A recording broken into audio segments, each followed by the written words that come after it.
చదువులేని వ్యక్తులు వీళ్ళు. వీళ్ళకు ఒక పేరు పెట్టింది ప్రపంచం, పామరులు, అక్షరాభ్యాసం రానోళ్ళు. సమాజం చదువుకున్నోడికి విలువిచ్చిద్దా? చదువు లేనోడికి విలువిచ్చిద్దా? చదువున్నోడికే. వేలిముద్ర వ్యక్తికి విలువ ఇవ్వదు. ఈ పామరులు, ఈ చదువురానోళ్ళు, ఈ విలువలేని వాళ్ళు, ఈ తృణీకరించబడిన వాళ్ళు, వీళ్ళు పామరులుగా, విద్య లేని వాళ్ళుగా, అక్షరాభ్యాసం లేని వాళ్ళుగా, వేలిముద్ర వ్యక్తులుగా వీళ్ళు ప్రపంచం దృష్టిలో ఉన్నారు. పైగా వీళ్ళు జాలరులు. మీరే జాలరులు. సమాజం దృష్టిలో జాలరని చాలా తక్కువ వ్యక్తిగా, సమాజం దృష్టిలో మత్స్యకారిని ఒక విలువలేని వ్యక్తిగా చూస్తుంటారుగా. ఎందుకంటే మీ వస్త్రధారణ, మగవాళ్ళు చేపలు పట్టేవాళ్ళు, మీ వస్త్రధారణ మురికిగా, వేటకెళ్ళి వచ్చినప్పుడు చూడాలి మీ వస్త్రధారణ ఎలా ఉండిద్దో. మురికిగా, నాసుగా, తలంతా కూడా చిపిరి చుట్టుగా, మురికి చుట్టుగా, నిద్ర లేకుండా మొత్తం బురదగా చిరిగిపోయి వస్త్రం, మురికిగా మీరు కనపడతారు. మీ దగ్గరకు వచ్చి చేపలు కొనేవాడు ఉంటాడే, వాడు ఎలా ఉంటాడు? బయట నుంచి వస్తారే, వాళ్ళు ఎలా ఉంటారు చెప్పండి? వాళ్ళు ఎంతో అఫీషియల్గా ఉంటారు, ఏమండి, ప్రొఫెషనల్గా ఉంటారు, వాళ్ళు ఎంతగానో నీట్గా ఉంటారు. కొట్టరా ఒకదారు కొట్టు, గట్టి కొట్టు, అది వాళ్ళు అలా ఉంటారు. అప్పుడు సమాజం దృష్టిలో చేపలు కొనేవాడికి విలువ ఉండిద్దా? చేపలు అమ్మేవాడు మురికి ఉంటాడు, వాడికి విలువ ఇస్తారా? కొనేవాడికే కదా. ఒక రోజున మన సంఘ సహోదరుడు, ఆయన ఇప్పుడు చర్చికి రాడలే, మానేశాడు, వేటకెళ్ళి వచ్చాడు, లాగుడలు వేటకెళ్ళి వచ్చాడు, వాడ్రేవు నుంచి వస్తున్నాడు. నేను తెల్లటి బట్టలు వేసుకుని అప్పుడే వాళ్ళ ఇంటికి వెళ్ళా. అడవిపాలెం ఆయన ఇల్లు, పేరు చెప్పనులే, మీకు అర్థమైపోద్ది. పేరు చెప్పకపోయినా అర్థం చేసుకుంటారు. వెళ్ళా ప్రార్థన చేయడానికి వెళ్తే వాళ్ళ భార్యని అడిగా, ఆయన లేడా, సహోదరుడు లేడా, మీ వారు లేడా అంటే లేడయ్యా అనింది. సరే ఆయన ఈరోజు కలుద్దామని వచ్చానే, పలకరిద్దామని వచ్చానని వెంటనే బండి వేసుకొని వాటర్ వైపు వెళ్తుంటే కర్ర ఒకటి భుజం మీద పెట్టుకొని, ఒక దాంట్లో ఏమో రొయ్యలు, ఒక దాంట్లోనేమో డీజిల్ తీసుకునే ఆ డ్రమ్ము లాంటిది పెట్టుకొని నిక్కరేసుకొని మురికిగా ఉన్నాడు. నాకు ఎదురయ్యాడు. అయ్యగారు అన్నాడు. అయ్యా వందనాలు అయ్యా అన్న. నీకోసమే నేను వచ్చాను అయ్యా అన్న. నా కోసమా? సరే నేను ఇంటికి వెళ్తాను, ఒక అరగంటకు ఫోన్ చేస్తాను, అప్పుడు రండి అన్నాడు. లేదు నడిచి నువ్వు వస్తున్నావా, ఇంటికి నేనే తీసుకెళ్తానులని బండి ఎక్కించుకుంటుంటే అంటాడు, నీ బట్టలు తెల్లటి బట్టలు మురికైపోతాయి, రొయ్యల వాసన వస్తుంది నా దగ్గర, నా వాసన వస్తుంది, కూర్చోబెట్టుకోకండి నన్ను అని అంటే, లేదు మావయ్య అంట ఆయన్ని. లేదు మావయ్య, కూర్చోండి మావయ్య అని ఆయన్ని ఎక్కించుకొని కూర్చోబెట్టి, తెల్ల బట్టలకు మురుకవుతాయని తెలుసు అండి, రొయ్యల వాసన వస్తుందని తెలుసు, నా వాసన వస్తుందని తెలుసు.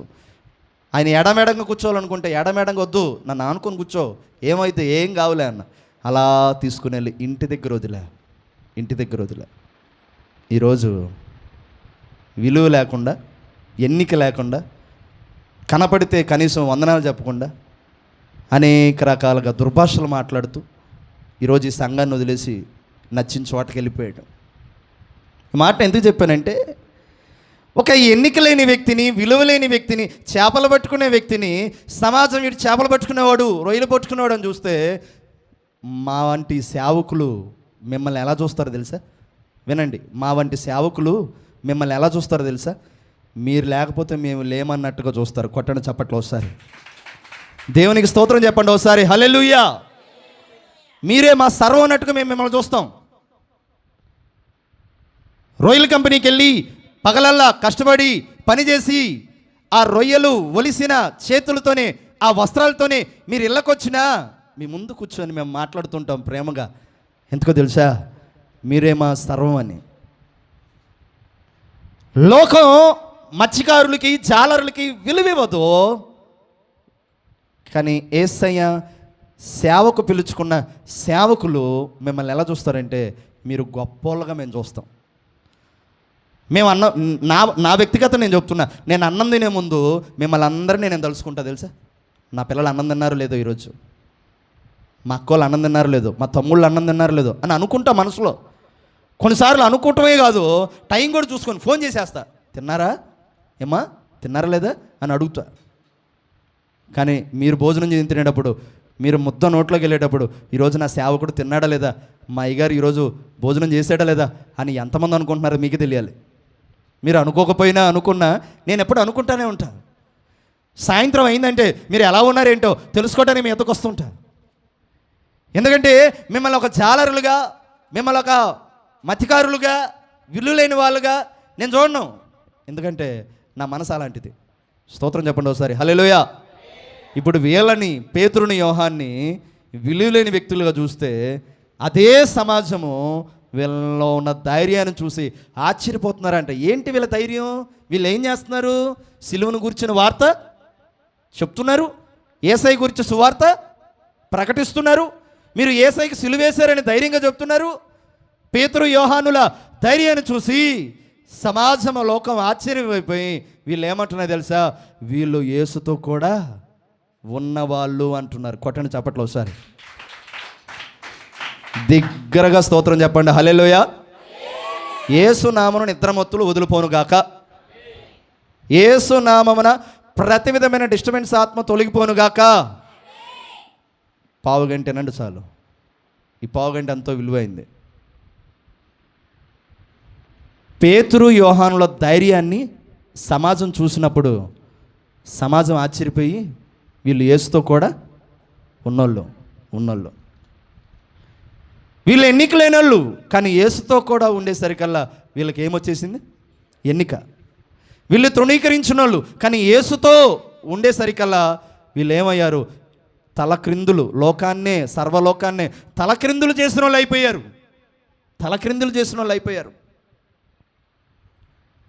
వీళ్ళు వేలుముద్ర వ్యక్తులు, కానీ యేసుతోకి వచ్చేసరికల్లా యేసయ్య ఏం చేసేసాడంటే విలువైన వాళ్ళగా చేసేసాడు. వినండి. నీకు ఎవరు ఎన్నిక ఇవ్వకపోయినా, నీకెవ్వరు విలువ ఇవ్వకపోయినా, నీ పరిస్థితిని బట్టి ఎవ్వరు నీకు ఘనతలు ఇవ్వకపోయినా, నువ్వు యేసు దగ్గరకు వచ్చి నువ్వు యేసుతో ఆరాధన చేస్తే, నువ్వు యేసుతో ప్రార్థన చేస్తే, నువ్వు యేసును వెంబడిస్తూ ఉంటే, నువ్వు యేసును సేవించడం ప్రారంభిస్తే, యేసయ్య నిన్నేం చేస్తాడో తెలుసా? ఆర్డినరీ మెంబర్స్ని యేసయ్య ఎక్స్ట్రాడినరీ మెంబర్స్గా ఆయన మార్చబోతున్నాడు. కొట్టండి చప్పట్లో ఒకసారి, దేవునికి స్తోత్రం చెప్పండి ఒకసారి, హల్లెలూయా. ఆర్డినరీ మెంబర్స్ అంటే సర్వసాధారణమైన మనుషుల్ని అసాధారణంగా ఆయన చేస్తాడు. పేతురుని చేశాడు.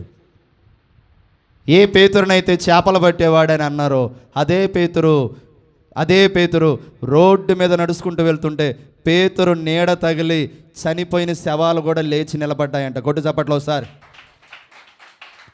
దేవునికి స్తోత్రం చెప్పండి ఒకసారి, హల్లెలూయా.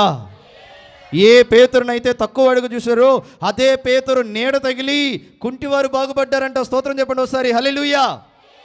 ఏ పేతురునైతే చూసి వీడు చేపలు పట్టేవాడు అన్నారు, అదే పేతురు చనిపోయిన తబితాను కూడా యేసు నామంలో పైకి లేపాడంట. చనిపోయిన శవాలను లేపాడు పేతురు, చనిపోయిన శవాలను లేపాడు. ఏ యోహాను అయితే తీసుకుని వెళ్ళి పద్మాస్ ద్వీపంలో పడేశారో అదే యోహాను పద్మాస్ ద్వీపంలో సముద్ర గర్భంలో జైల్లో పడేస్తే చనిపోకుండా పరలోకాన్ని చూశాడు. వీళ్ళిద్దరు వ్యక్తుల గురించి పాపుతా. పేతురేమో చనిపోయిన వాళ్ళని చెప్పండి పైకి లేపాడు. యోహానేమో పద్మాస్ ద్వీపంలో పడేస్తే చచ్చిపోకుండా పరలోకాన్ని చూసి ప్రకటన గ్రంథాన్ని రాశాడు. ఇది ఎలా సాధ్యం? వాడిని కాస్త ఎత్తుకొని తీసుకెళ్ళరా. ఇది ఎలా సాధ్యం? నా ప్రియ దేవుని బిడ్డలారా, ఇది ఎలా సాధ్యం అంటే చదువు రాదు, చూడండి, చదువు లేదు, అక్షరం లేదు, కానీ వీళ్ళతో ఒకరు ఉన్నారు. ఆ ఒక్కరెవరు?